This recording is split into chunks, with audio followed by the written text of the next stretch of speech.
भारतीय इतिहास, प्राचीन भारतीय इतिहास के महत्वपूर्ण स्रोतों को यहाँ पर हमने आप सबके लिए पॉइंट नोट किया है। फैक्ट यानी कि हमारे प्राचीन भारतीय इतिहास से जो कि चैप्टर वाइज जो फैक्ट हैं, जो बहुत इंपॉर्टेंट फैक्ट हैं, उनकी हम समीक्षा करेंगे चैप्टर वाइज।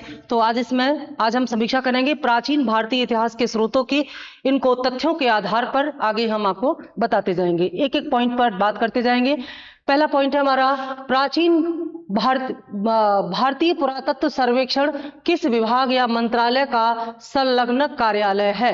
मतलब जो भारतीय पुरातत्व सर्वेक्षण विभाग है, ये कौन से मंत्रालय से अटैच्ड है? तो ये है संस्कृति मंत्रालय से अटैच्ड है। ये भारतीय पुरातत्व सर्वेक्षण विभाग जो है संस्कृति मंत्रालय के अंतर्गत काम करता है। बोधिसत्व पद्मपाणि का चित्र सर्वाधिक प्रसिद्ध और प्राय चित्रित चित्रकारी है जो कहां पर है? अजंता में है। भारतीय पुरातत्व का जनक किसे कहा जाता है? बहुत ज्यादा पूछा जाता है ये। भारतीय पुरातत्व का जनक ASI, ठीक है, आर्कियोलॉजिकल सर्वे ऑफ इंडिया का जो जनक है वो किसे कहा जाता है? अलेक्जेंडर कनिंघम को कहा जाता है। वैदिक वेदों में सर्वाधिक प्राचीन वैदिक ग्रंथ कौन सा है? ऋग्वेद है। सबसे पहले लिखा गया था 1500 BC से लेकर के 1000 BC के बीच में।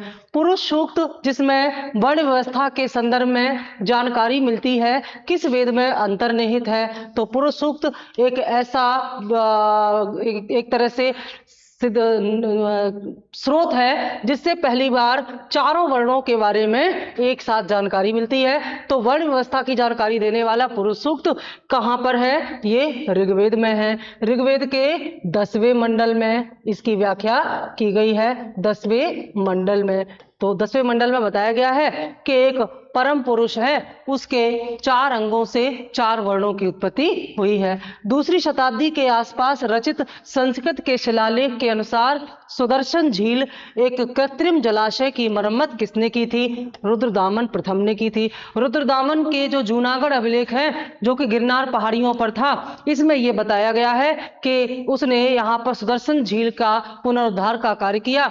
और इस सुदर्शन झील का इतिहास जो है वो चंद्रगुप्त मौर्य तक जाता है। चंद्रगुप्त मौर्य ने सुदर्शन झील का निर्माण कराया था सौराष्ट्र में। यह गिरनार में जो अशोक का स्तंभ है उस पर अशोक का अभिलेख है, उसमें पता चलता है अशोक ने इसी सुदर्शन झील का पुनर्निर्माण कराया था। और बाद में रुद्रदामन के समय में यही पुनरुद्धार गुप्त शासक चंद्रगुप्त द्वितीय विक्रमादित्य ने कराया है। ये सारी जानकारी हमें रुद्रदामन के जूनागढ़ अभिलेख से प्राप्त होती है। ये हमारा उद्देश्य जो था इस मैटर को डिस्कस करने का वो ये कि पूरा जो इतिहास है आपका वो उसकी जो महत्वपूर्ण चीजें हैं, जो महत्वपूर्ण तथ्य है, वो फैक्ट के आधार पर, तथ्यों के आधार पर बहुत ही सीमित समय में हम इसको रिवाइज आपको करा दें। तो एक तरह से पूरा रिवीजन हो जाएगा, आपका समरी हो जाएगा। ये किसी प्राचीन भारतीय लिपि में दाएं से बाएं लिखा जाता था, यानी कि दाएं से बाएं मतलब कि इस तरह से left to right, left to right जो है एंटी क्लॉकवाइज, इनमें से खरोष्टी लिपि में लिखा जाता था। तो खरोष्टी लिपि में अशोक के समय में कुछ अभिलेख पाए गए हैं, तो ये लेफ्ट से राइट, जैसे कि उर्दू लिखी जाती है वैसे ही लिखी जाती थी, जबकि ब्राह्मी लिपि जो है वो राइट से लेफ्ट लिखी जाती थी। अशोक के अभिलेखों में को पढ़ने वाला पहला पुरातत्वविद कौन था? जेम्स प्रिंसेप था। और इसने 1837 ईस्वी में पहली बार अशोक के स्तंभों या अशोक के अभिलेखों की पर लिखी हुई भाषा को पढ़ा था। ठीक है, प्राकृत भाषा और ब्राह्मी लिपि को इसने पढ़ा था। उपनिषद किस क्षेत्र से संबंधित रचनाएं हैं? तो उपनिषदों का मुख्य विषय है दर्शन, यानी कि उपनिषद का मतलब होता है जो कि गुरु के समीप बैठ करके लिया जाए, ऐसे ज्ञान को उपनिषद कहते हैं। और इन उपनिषदों का मुख्य विषय जो है वो दर्शन है। और इसी को आधार बना करके जो 6वीं शताब्दी ईस्वी के जो धार्मिक आंदोलन थे, जिनमें जैन धर्म, बौद्ध धर्म और दूसरे धर्म आए, वो इसी को आधार बना करके आए। बाद में भारत में भक्ति आंदोलन को भी माना जाता है कि भक्ति आंदोलन भी उपनिषदों के ज्ञान पर आधारित है। इसके अलावा जो गीता है, भगवत गीता है, उसमें भी उपनिषद से प्रेरणा मिलती है। तो उपनिषद जो है इनका जो मुख्य विषय था वो दर्शन, जैसे आत्मा परमात्मा जैसे विषयों पर बात करते हैं उपनिषद। नचिकेता तथा यम के बीच प्रसिद्ध संवाद की चर्चा किस उपनिषद में मिलती है? कठोपनिषद में मिलती है। कठोपनिषद उपनिषद है एक प्रकार का, और इसमें नचिकेता और यम के बीच जो बात हुई थी, मृत्यु के विषय पर जो बात हुई है, आत्मा और परमात्मा पर जो बात हुई है, उसे कठोपनिषद में बताया गया है। मनुस्मृति रचना का संबंध किस क्षेत्र से है? तो मनुस्मृति विधि या कानून पर लिखा गया एक ग्रंथ है, बहुत पूछा जाता है ये। कल्हड़ द्वारा रचित राजतरंगिणी का संबंध किस क्षेत्र के इतिहास से है? तो कश्मीर के इतिहास से, और वो भी कौन से समय पर? 12वीं शताब्दी। तो 12वीं शताब्दी से पहले का जो कश्मीर है उसके इतिहास पर हमें सबसे ज्यादा जानकारी जो मिलती है वो राजतरंगिणी से मिलती है, और इसे किसने लिखा था? कल्हड़ ने लिखा था। ठीक है। भारतीय उपमहाद्वीप में लोहे का प्रयोग कब आरंभ हुआ? तो साक्ष्य बताते हैं कि भारतीय उपमहाद्वीप में 1300 ईसा पूर्व में लोहे का प्रयोग होने लगा था, और भारत में लोहे के सबसे प्राचीनतम साक्ष्य जो हैं वो अतरंजी खेड़ा से, जिला एटा से, उत्तर प्रदेश से प्राप्त होते हैं। जुलाई 2019 में विशेषज्ञों ने बिहार के किस स्थान से महापाषाणिक स्थल के अवशेष चिन्हित किए गए हैं? कहने को तो इतिहास एक प्राचीन विषय होता है, लेकिन जो नई नई खोज और अन्वेषण होते रहते हैं तो कुछ नए तथ्य भी इसमें शामिल होते हैं।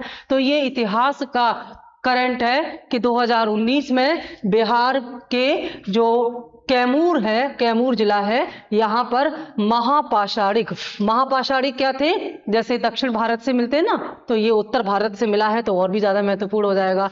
दक्षिण भारत के जो ग्रेवयार्ड यानी कि जो कब्रिस्तान होते थे, इन दक्षिण भारत के कब्रिस्तानों के पास बड़े बड़े पाषाण शिलाएं रखी हुई मिलती थी, और ये बड़ी परंपरा थी वहां पर, तो उस पर मरने वाले का नाम और ये सब अंकित रहता था। तो कुल मिलाकर के उस संस्कृति को महापाषाणिक संस्कृति कहा गया। तो ये कैमूर से मिला है, नई खोज हुई है जुलाई 2019 में, और ये कैमूर कहाँ पर है? ये बिहार में। ठीक है। कोपेनहेगन संग्रहालय की सामग्री से पाषाण, कांस्य और लौह युग का त्रियुगीय विभाजन किसने किया था? ठीक है। इतिहास का जो काल विभाजन है वो धातुओं के आधार पर, यानी कि उपकरणों के आधार पर, पाषाण उपकरण जब इस्तेमाल किए व्यक्ति ने तो पाषाण काल, जब कांसे के उपकरण इस्तेमाल किए तो कांस्य काल, और जब लोहे के उपकरण इस्तेमाल किए तो लौह काल। तो पाषाण काल, कांस्य काल और लौह काल के रूप में किसने 3 भागों में इतिहास को बांटा है? तो वो है थॉमसन। ठीक है। ये एक अंग्रेज इतिहासकार है थॉमसन। किस भारतीय पुरातत्ववेत्ता ने पहली बार भीमबेटका गुफा को देखा और उसके शैल चित्रों को प्रागैतिहासिक महत्व को खोजा? किसने पहली बार, यानी कि वीएस वाकनकर ने पहली बार भीमबेटका गुफा की खोज की, और यहाँ के जो शैल चित्र से दीवारों पर जो चित्र बनाए गए थे, यह बताया कि यह प्रागैतिहासिक मानव द्वारा बनाए गए हैं, और मानव द्वारा बनाई गई सबसे प्राचीन कलाकृति है ये। कौन सा स्थान, ये गलत हो गया है, कौन सा स्थान प्रागैतिहासिक चित्रकला के लिए प्रसिद्ध है? तो सबसे प्राचीन चित्रकला कहां पर हुई है? भीमबेटका में। उत्खनित प्रमाणों के अनुसार पशुपालन का आरंभ कब हुआ? तो मध्य पाषाण काल में पशुपालन का आरंभ हुआ था। मध्य पाषाण काल का समय क्या है? यह 9000 ईसा पूर्व से लेकर के 9000 ईसा पूर्व से लेकर के 4000 ईसा पूर्व के बीच का जो समय है उसे हम कहते हैं मध्य पाषाण काल, मीसोलिथिक एज। तो इसी मध्य पाषाण काल में ही इस अवधि में मनुष्य ने पशुपालन करना सीखा था। ठीक है, ऐसा प्रमाणों से पता चलता है। किस स्थान पर मध्य पाषाण काल में पशुपालन के प्रमाण मिलते हैं? तो मध्य पाषाण कालीन वह स्थान क्या है? बागोर है। ठीक है, बागोर से यह पता चलता है कि मध्यकाल में लोग पशुपालन करने लगे थे। विंध्य क्षेत्र के किस शिलाश्रय से सर्वाधिक मानव कंकाल प्राप्त हुए हैं? तो मानव कंकाल प्राप्त हुए हैं विंध्य क्षेत्र के लेखनिया में जो शिलाश्रय है, गुफाएं हैं, वहां से मानव कंकाल प्राप्त हुए हैं। जगह का नाम याद रखना, लेखनिया या लेखहिया, कहीं कहीं लेखनिया भी लिखा रहता है, लेखनिया। ठीक है, भारत में मानव का सर्वप्रथम साक्ष्य कहां से मिलता है? तो भारत में प्रथम जो मानव कंकाल है सर्वाधिक कहां से है? लेखैया से। और प्रथम मानव कंकाल कहां से मिलता है? वो नर्मदा घाटी से मिलता है। ठीक है। किस स्थान से एक ही कब्र से 3 कंकाल प्राप्त हुए हैं? यानी कि एक ही जगह पर है और यहां पर 3 मानव कंकालों क्या अंतिम संस्कार, 3 डेड बॉडी का अंतिम संस्कार किया गया, जिसकी वजह से ये तीनों कंकाल एक साथ मिलते हैं। तो वह जगह है दमदमा। बहुत पूछा जाता है ये दमदमा।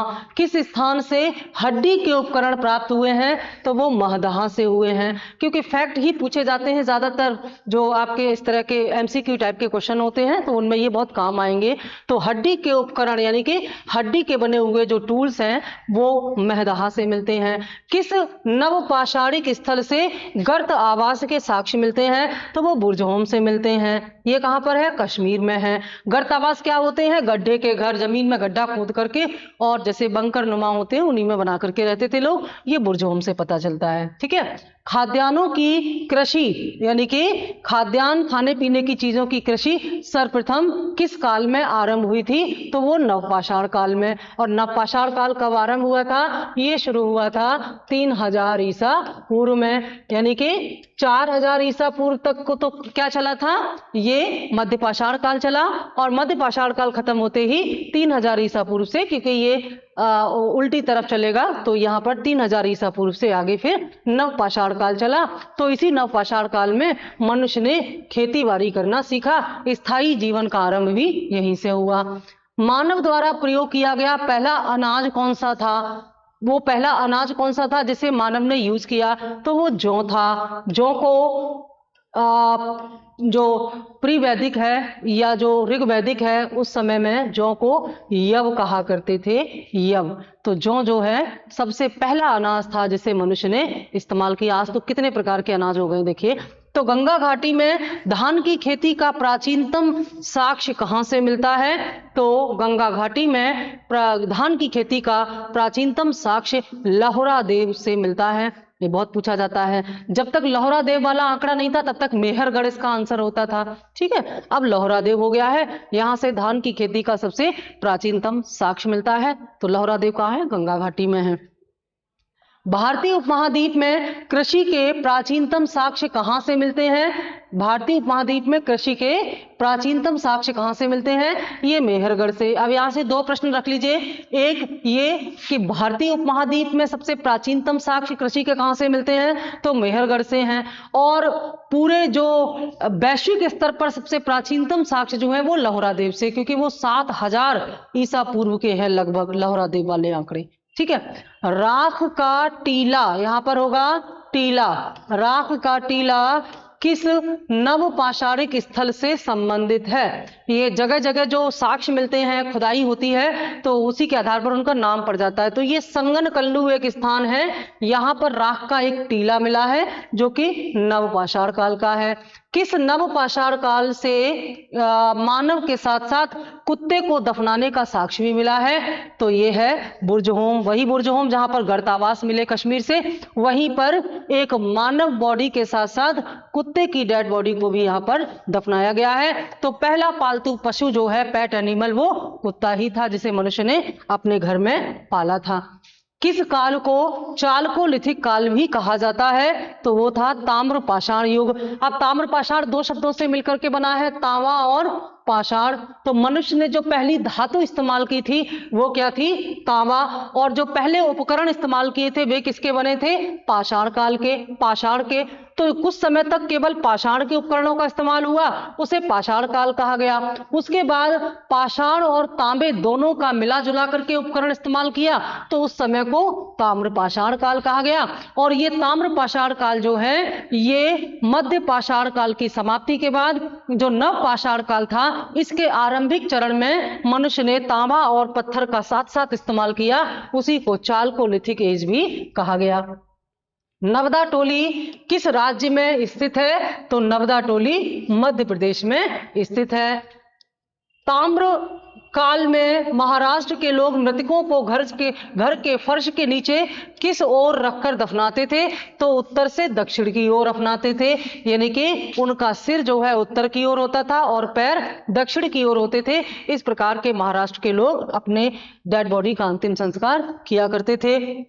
किस पुरातन स्थल से पाषाणिक संस्कृति से लेकर हड़प्पा सभ्यता तक के सांस्कृतिक अवशेष प्राप्त हुए हैं? तो वो मेहरगढ़ हुए हैं। माने कि मेहरगढ़ से पाषाण काल से लेकर के कहां तक? हड़प्पा काल तक लगातार जो है वो कुछ ना कुछ साक्ष्य या संस्कृतियों के अवशेष मिलते हैं। अत्तिरपक्कम, भीमबेटका, पिकली हाल तथा बुर्ज होम नामक पुरातात्विक स्थल में से कौन सा उत्तर से दक्षिण उनके स्थानों के आधार पर सही क्रम है? तो उत्तर से दक्षिण में सबसे पहले आएगा बुर्ज होम, फिर आएगा भीमबेटका, फिर आएगा पिकली हल और सबसे लास्ट में आएगा अत्तिरपक्कम। ठीक है, लास्ट पेज है हमारा। गैरिक मृदभांड पात्र का नामकरण हुआ है हस्तिनापुर में। तो हस्तिनापुर में जो समय संस्कृति थी उसे गैरिक मृदभांड संस्कृति भी कहते थे। बृहद पाषाणिक स्मारकों की पहचान किस रूप में की गई है? तो यहाँ मृतकों को दफनाने वाले स्थान के रूप में की गई है। इसी को अभी हमने क्या कहा था? महापाषाण काल। ठीक है, महापाषाण काल। यहाँ पर पाषाण या पत्थर की बनी हुई कब्रें भी मिलती हैं। तो बड़े बड़े पाषाण के स्मारक जो है यहाँ पर रखे जाते थे, इसीलिए इसे महापाषाण काल कहा गया। और इसका जो नामकरण हुआ है वो किस रूप में हुआ है? मृतकों को दफनाने वाले स्थान के रूप में हुआ है। तो ये कुछ महत्वपूर्ण हमारे फैक्ट थे। ऐसे फैक्ट हम आपको डेली अलग अलग चैप्टर में देते रहेंगे। इनको आप पढ़ते रहें, पूरी इतिहास आपका एक तरह से समीक्षा हो जाएगा। धन्यवाद।